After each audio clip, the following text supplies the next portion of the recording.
Bonjour à tous et bienvenue pour ce nouveau magazine. Ce 8 mars, c'est la journée internationale des droits des femmes. Pour l'occasion, l'association Corif, qui œuvre pour l'égalité hommes-femmes dans la région des Hauts-de-France, met en lumière 4 cartésiennes grâce au projet Nouvel Horizon. Bruno Villain a reçu sur notre plateau Mathilde Rouet, consultante au Corif.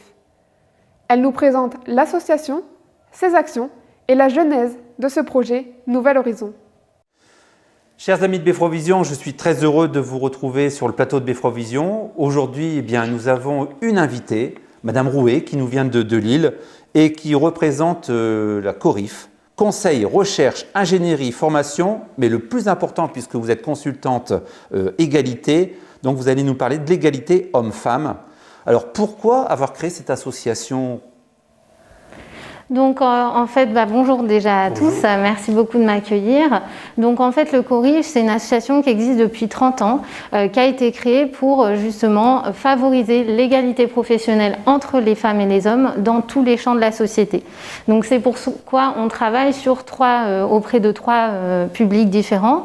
Donc d'abord les entreprises et les collectivités territoriales pour les aider à analyser les inégalités présentes dans leurs organisations et à mettre en place des mesures correctrices en faveur de l'égalité. On intervient également en milieu scolaire auprès des jeunes et des équipes éducatives pour parler de l'égalité filles-garçons et de la mixité des métiers. Et enfin, on accompagne les femmes éloignées de l'emploi qui rencontrent divers freins d'accès à l'emploi, la santé, la mobilité, la précarité et qui ont besoin d'un coup de pouce, d'être accompagnées spécifiquement dans leurs difficultés vers l'insertion professionnelle. Donc c'est la première fois que j'entends parler de cette association, pourtant elle existe depuis plus de 30 ans. Vous êtes combien de salariés ? Nous sommes actuellement 8 salariés, mais l'équipe évolue au gré des projets. Donc parce que nous avons différents financeurs, nous menons des actions sur toute la région Hauts-de-France dans différentes collectivités. Et de ce fait, on a besoin de moduler l'équipe aussi en fonction de ça. Et ça vous arrive d'intervenir sur le Cateau ? Tout à fait. Alors sur le Cateau-Cambrésis, depuis plusieurs années, nous intervenons dans le cadre d'un projet qui s'appelle Pomme d'Api pour un nouvel horizon. C'est un projet financé par le département du Nord. Le CCAS de Le Cateau nous accueille dans ses locaux pour les ateliers. Et nous accompagnons des femmes sur un projet qui mêle insertion et culture. On réalise avec elles des photographies avec un photographe professionnel, Karl Cordonnier, et on travaille également les questions d'insertion. Donc ça permet de travailler l'image de soi, la confiance en soi et aussi de se sentir plus forte du coup pour reprendre en main son projet professionnel. Mais vous croyez qu'en 2020, il faut encore parler de l'égalité hommes et femmes ? Et oui, malheureusement, encore aujourd'hui, en 2020, subsistent de nombreuses inégalités professionnelles. Donc très souvent, on pense que inégalité professionnelle rime avec inégalité salariale. Donc c'est le cas parce qu'aujourd'hui encore, en France, les inégalités à niveau de diplôme égal et travail égal sont de 9%. Tout emploi confondu, elles sont de 20%, les inégalités salariales. Donc c'est assez important. Mais les inégalités professionnelles ne recouvrent pas seulement cette question-là. Ça recouvre également de nombreuses autres problématiques. Donc ça peut être les questions de discrimination à l'emploi. C'est aussi les questions de difficulté d'accès à des postes à responsabilité. Plus on va dans les sphères dirigeantes et moins on retrouve de femmes. Aujourd'hui, il y a seulement 3 femmes sur les 120 dirigeants des entreprises, des plus grandes entreprises françaises. Donc c'est également cette difficulté-là. Et au-delà de ça, malgré le fait que les femmes aient des meilleurs résultats scolaires, elles sont moins nombreuses en emploi. Notamment parce que c'est sur elles que reposent majoritairement encore les tâches ménagères et domestiques. Il faut savoir qu'il y a 1h30 d'écart de travail domestique entre les hommes et les femmes encore aujourd'hui. Vous êtes sûre ? Oui, tout à fait. C'est une étude INSEE qui l'a démontré. C'est quelque chose qui évolue, qui tend à s'améliorer, notamment parce que le travail domestique des femmes baisse du fait des différentes machines facilitant, etc. Mais malheureusement, on a encore un écart important. Et ce qui fait aussi que les femmes sont majoritaires dans les temps partiels. 30% d'entre elles sont en emploi à temps partiel. Dans les métiers que vous avez recensés, il y a combien de catégories de métiers qui sont mixtes finalement ? Alors aujourd'hui, effectivement, les métiers ne sont pas tous mixtes. Sur 87 familles de métiers, il y a seulement 19 métiers qui sont mixtes. Et aujourd'hui, on a 23 métiers qui sont à majorité féminine, à dominante féminine, et 44 à dominante masculine. Ce qui fait que là aussi, on retrouve une inégalité dans l'accès à une diversité de métiers. Et ce qu'il faut savoir, comme vous doutez sûrement, les emplois dans lesquels les femmes sont majoritairement présentes sont des emplois plutôt ce qu'on appelle du care, donc du soin, de l'éducation, et puis tout ce qui est fonction administrative, alors qu'on retrouve une majorité d'hommes dans les secteurs du bâtiment par exemple, de l'informatique ou de l'agriculture. Et il faut savoir que ces secteurs-là sont moins rémunérateurs et moins valorisés socialement. On l'a vu avec la crise du Covid. Qui est-ce qui est en première ligne dans les hôpitaux? Qui est en première ligne dans le nettoyage, la désinfection? Ce sont majoritairement des femmes très peu rémunérées. Alors, on sait que le législateur a travaillé beaucoup depuis plus d'une cinquantaine d'années sur la protection, justement l'égalité homme-femme, en essayant de mettre en avant la qualité de la femme. Est-ce que vous pourriez nous donner quelques principes et quelques mesures qui ont été prises par le législateur ? Oui, alors effectivement, comme vous l'avez dit, ça fait une cinquantaine d'années qu'il y a des législations qui ont été mises en place pour favoriser l'égalité entre les femmes et les hommes dans le milieu professionnel. Donc la première loi de 1972 qui a permis d'inscrire dans le Code du travail l'égalité de rémunération entre les femmes et les hommes. Qui est bien respectée, n'est-ce pas ? Comme vous avez pu le constater tout à l'heure dans ce que j'ai pu expliquer, malheureusement, on retrouve encore beaucoup d'inégalités de salaire. C'est pourquoi le ministère du Travail, notamment, a mis en place un outil qui s'appelle l'index égalité, qui est à l'œuvre depuis 2019, un outil qui va permettre aux entreprises d'évaluer les inégalités et de mettre en place des mesures pour les corriger, sachant que pour la première fois, réellement, les entreprises pourront être pénalisées à 1% de leur masse salariale annuelle si elles ne mettent pas en place des mesures permettant d'augmenter leurs notes et de passer au-dessus de 75 sur 100. Pour les grosses sociétés, ça peut faire mal. Tout à fait. Et donc cet index, il concerne toutes les entreprises égales ou de plus de 50 salariés. D'accord. Donc ça, je pense que tous les gens qui nous regardent, ils vont être attentifs à ça, je l'espère. Et quels sont les moyens de contrôle qu'il va y avoir ? Alors en fait, cet index égalité doit être publié de n'importe quelle façon, donc sur le site internet ou de l'entreprise. Et donc c'est le ministère du Travail qui est en mesure de récolter ces index et de retoquer les entreprises qui ne sont pas dans la légalité. Alors concrètement, donc avec le Covid, on est un petit peu confiné, mais je pense que vous tenez fortement à suivre un petit peu tous les jeunes que vous entourez, surtout pendant cette période. Oui, alors tout à fait. Effectivement, le CORIF essaie de s'adapter au mieux pour continuer d'exercer son activité malgré la situation sanitaire et permettre au public les plus éloignés de l'emploi de ne pas être trop isolés. Donc nos activités en tant qu'organisme de formation, nous avons une dérogation pour pouvoir continuer à mener des ateliers. Malheureusement, tous les lieux dans lesquels nous menons des ateliers habituellement ne sont pas ouverts au public. Donc certains ateliers sont maintenus en présentiel et d'autres, nous essayons de les mettre en place à distance, sachant que les publics qu'on accompagne sont aussi victimes de la précarité numérique, ne sont pas forcément des personnes qui parlent très bien français ou qui maîtrisent les outils numériques ou qui ont simplement les moyens d'avoir des outils numériques. Donc voilà, le présentiel ou le téléphone ou différents moyens sont développés pour essayer de garder le lien avec ces publics-là. Alors pour maintenant parler concrètement, on va suivre deux personnes que vous avez choisies.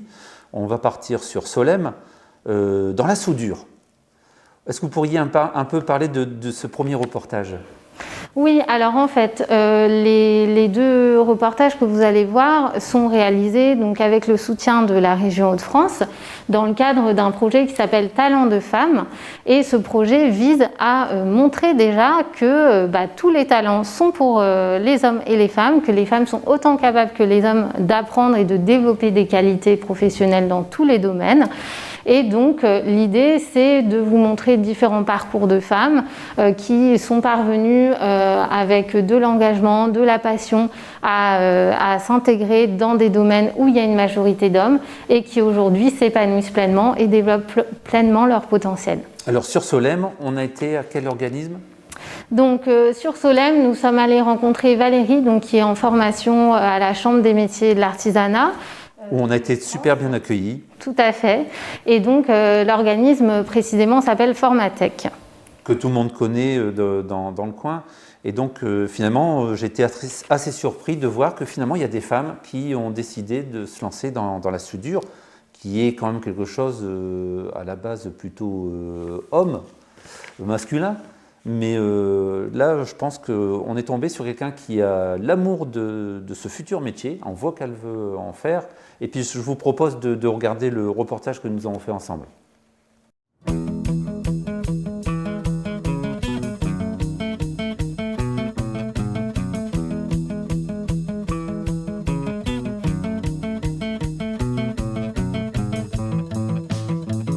Moi, c'est Valérie, j'ai 46 ans et je suis en formation titre pro soudure.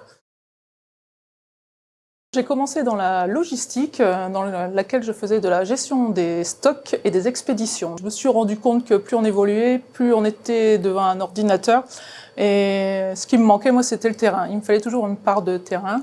Je me suis posé la question d'une reconversion et c'est là que je me suis dit, à mon âge, à 46 ans, c'est ma dernière ligne droite, donc c'est maintenant ou jamais. Donc je me suis lancée dans la reconversion et notamment dans la soudure. Alors la soudure, parce que j'ai toujours voulu travailler de mes mains, en fait, c'était depuis que je suis tout petite, en fait, c'était une envie. Donc je me suis dit, depuis que c'est là, autant que je fonce. Donc par contre, j'hésite entre le bois et le métal. Et j'ai choisi le métal, avec le métal, on fait ce qu'on veut, en fait. La formation se déroule sur 8 mois. 8 mois pendant lesquels on apprend la pratique, on apprend les bases via de la théorie, et dans laquelle on a 3 semaines d'entreprise, donc une période de stage en entreprise. On peut être soudeur dans une entreprise, donc peu importe l'entreprise, en fait, on peut être soudeur mais non qualifié. Donc après, si on veut être qualifié ou connaître un procédé et une position, parce que la soudure aussi se fait sur plusieurs positions, et si on veut se qualifier dans une position, il faut ce qu'on appelle faire une licence qui se déroule sur 4 à 6 semaines. J'aimerais bien justement aller sur des chantiers, faire des gros ouvrages, en fait.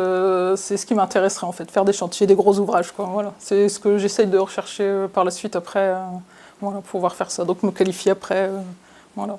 Donc je me renseigne sur un chantier, quel genre de soudeur ils ont besoin, quel genre de qualification, pour justement pouvoir, moi, de faire une demande de licence dans telle position et dans tel procédé. Quand je leur ai appris que je me reconvertissais dans la soudure, les gens ont été surpris déjà d'une part parce que je ne faisais pas du tout métier manuel depuis quelque temps, j'avais abandonné. Et donc ils ont été surpris, surtout soudeur, on n'en voit pas tous les jours. Donc juste plutôt de la surprise, mais bon, personne n'a essayé de me décourager. Donc ce qui était déjà une bonne chose, mais même si on m'avait découragé, j'y serais allée quand même. Peut-être pour les stages aussi, oui, c'était difficile dans le sens où on est une femme et les entreprises aujourd'hui n'ont pas encore de vestiaire pour femmes, donc ne peuvent pas nous accueillir. Donc ça, c'est déjà un problème. Mais bon, en fait, les personnes sont justement en train d'évoluer dans ce sens-là, donc ce qui est une bonne chose. En plus, on est une femme, donc on doit montrer 2 fois plus qu'on est motivé. Et bon, si je suis là, c'est que j'ai réussi à montrer que j'étais motivée. Donc, mais sinon, dans l'ensemble, pour l'instant, non, j'ai pas vraiment eu de gros problèmes, quoi. Il faut déjà être minutieux, il faut être patient, il faut être consciencieux, il faut avoir une bonne vue aussi, parce que c'est important, si on ne voit pas ce qu'on fait, ça risque d'être un peu compliqué. Il faut savoir s'adapter, il faut de la dextérité, il faut être agile de ses mains. C'est déjà quelques qualités bonnes à avoir au départ, quoi. Un conseil pour les femmes pour se lancer dans la soudure, je leur dirais n'attendez pas la reconversion. Si ça vous prend aux tripes et que vous avez envie de faire de la soudure, foncez et écoutez votre cœur. Voilà, c'est tout ce que j'ai à vous dire.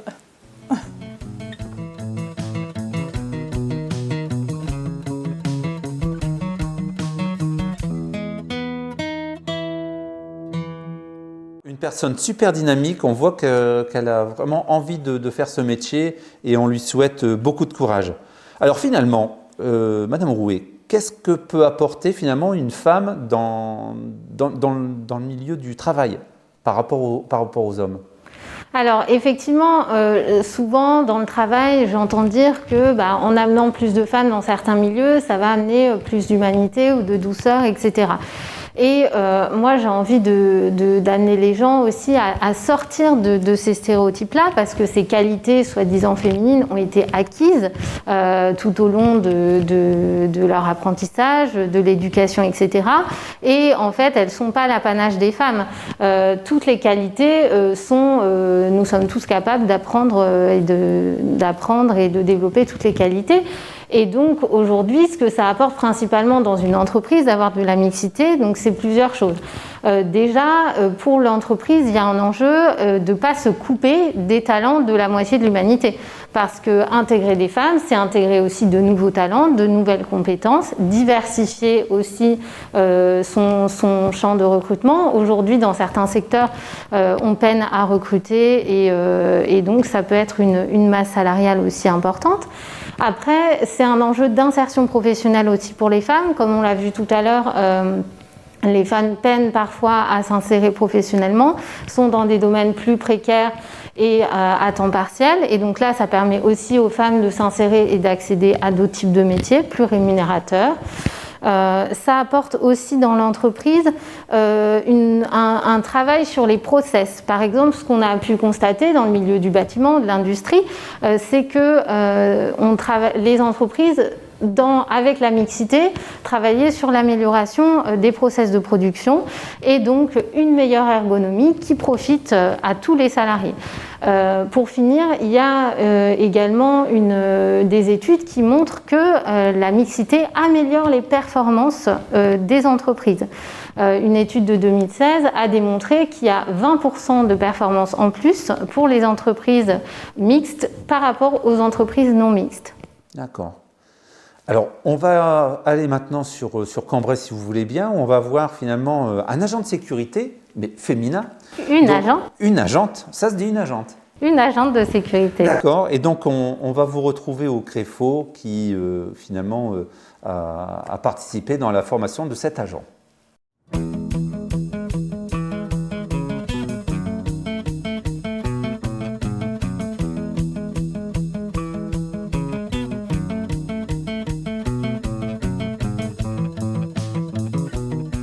Je m'appelle Isabelle Olayo, j'ai 43 ans et depuis quelques mois, je suis agent de sécurité pour une société extérieure qui s'appelle Appen et je suis maintenant sur le site de Auchan.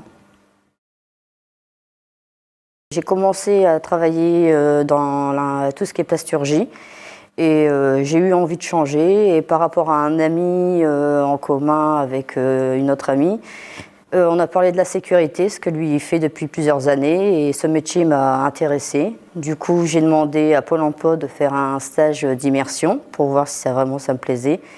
Et du coup, je me suis retrouvée exactement dans ce métier et j'ai commencé la formation au CREFO.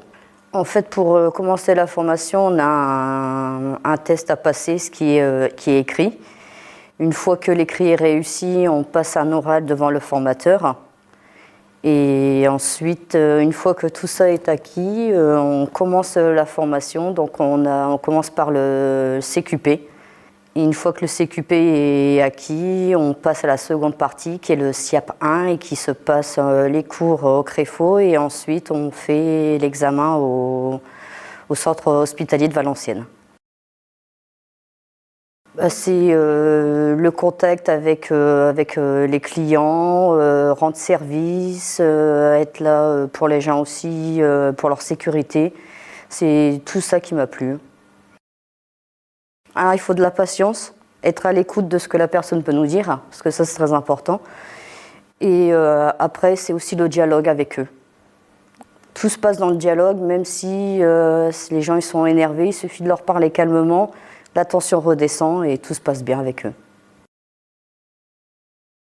Dans ce milieu, il manquait des femmes, parce qu'on est différentes, on est beaucoup plus calme, plus douce aussi avec les clients. Donc ça ne les a pas étonnés. Et au contraire, ils ont dit fonce, c'est vraiment ce qu'il te faut, quoi. Et aujourd'hui, je ne regrette pas. Pour certains clients, au contraire, de voir une femme dans le milieu de la sécurité, ça les rassure encore plus, parce qu'ils n'en voient pas beaucoup. Donc, quelque part, ils sont contents. Et après, il y a d'autres personnes, au début, forcément, ils voient une femme en tant qu'agent de sécurité, donc ils testent un peu les limites. Mais il suffit juste de leur parler et puis de leur montrer qu'en fait, on a confiance déjà en nous et on connaît notre métier. Et après, ça se passe super bien. Je pense qu'il y a si peu de femmes parce qu'elles ne se voient pas en fait, travailler dans le milieu masculin. Elles ont peut-être peur aussi de ce qu'on pourrait dire au niveau des collègues et autour. Après, je vois qu'il n'y a que ça, mais après, je voudrais dire à ces femmes-là que si vraiment elles veulent faire ce métier, il faut foncer, il ne faut pas hésiter, on est bien intégrés.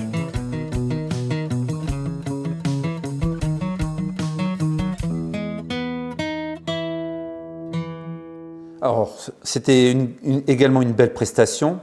Alors, qu'est-ce que vous pourriez dire à nos téléspectateurs et téléspectatrices qui nous regardent, finalement, pour inciter les gens à aller jusqu'au bout de leur passion, finalement? Parce qu'il y a peut-être des femmes qui nous regardent qui n'osent pas faire tel ou tel métier de peur, parce que c'est plutôt un métier d'homme. Qu'est-ce que vous pourriez leur dire?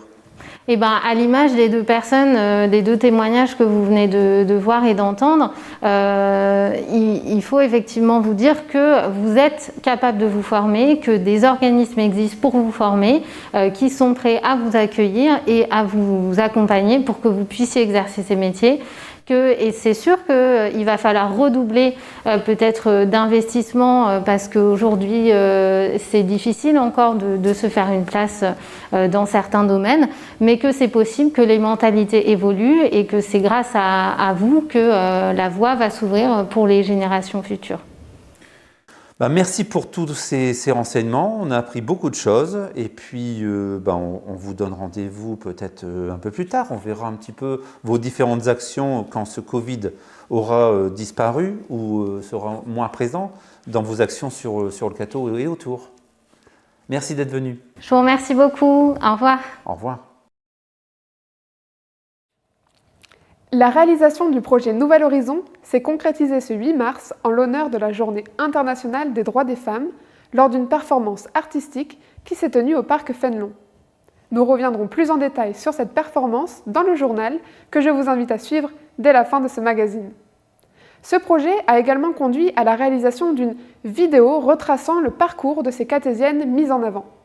Nous vous invitons maintenant à visionner ce film photographique réalisé par Karl Cordonnier, le photographe en charge du projet, en association avec le Corif.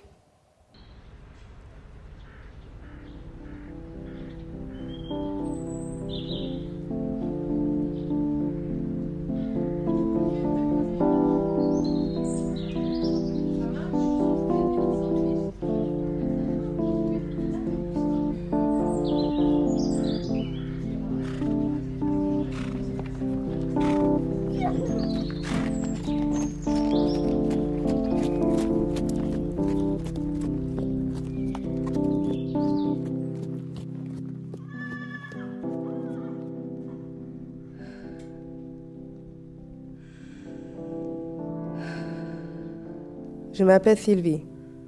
La vie en gris. Chez moi, c'est triste. Je fais le ménage tous les jours. J'ai pas le choix, mais il faut que ce soit bien fait. J'ai envie de taper souvent, mais je me retiens, alors je casse des objets pour éviter de m'en prendre à tout le monde.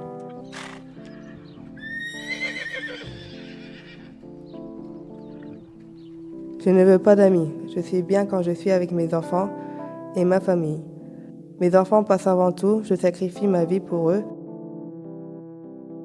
Dans ma vie, je ne fais que des stages ou des formations. Toilettage, canard, remise en rayon, cuisine, ménage, fleuriste. Mon horizon, c'est de travailler dans la mise en rayon ou bien être ménagère. Que mes enfants aillent plus loin à l'école, pas comme moi.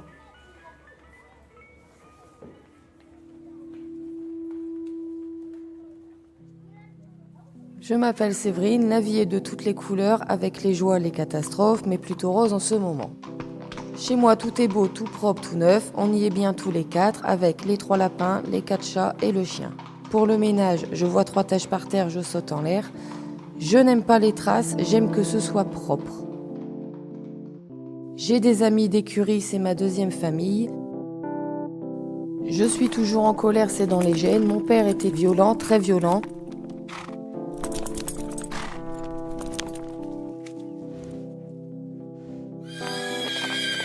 Je ne reçois personne et ça ne me manque pas, à part l'apéro avec les copines.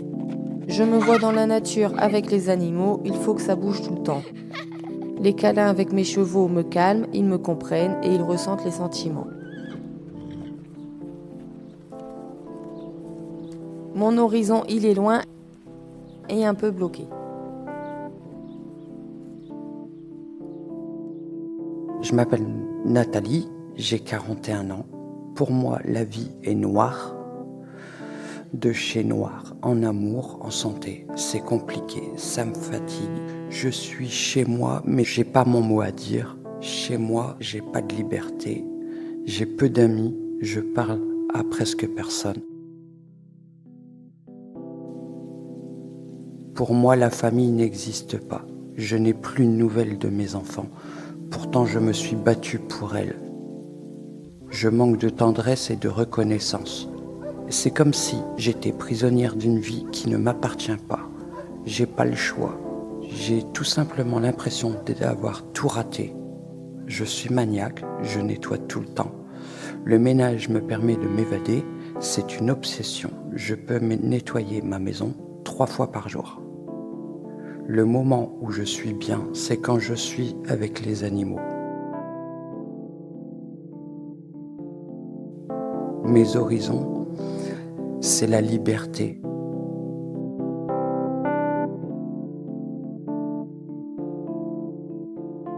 Je m'appelle Delphine. La vie n'est toujours pas rose. Elle n'est pas noire non plus. Je la vois en rouge parce qu'il y a de la colère.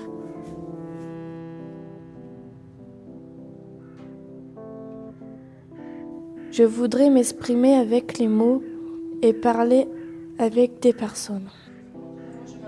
Je n'aurai plus peur des critiques.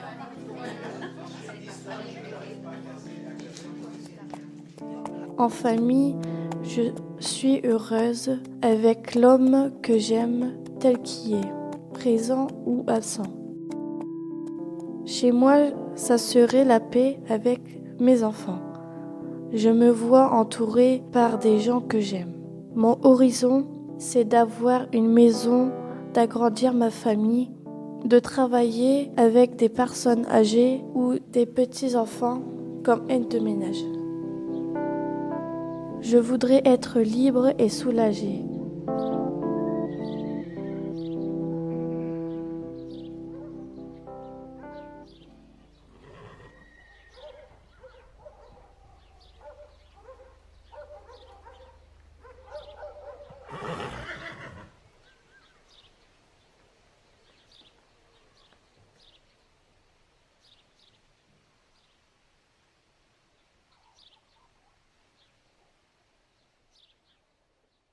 C'est ainsi que s'achève ce magazine, mais je vous retrouve très rapidement pour le journal. Ne nous quittez pas!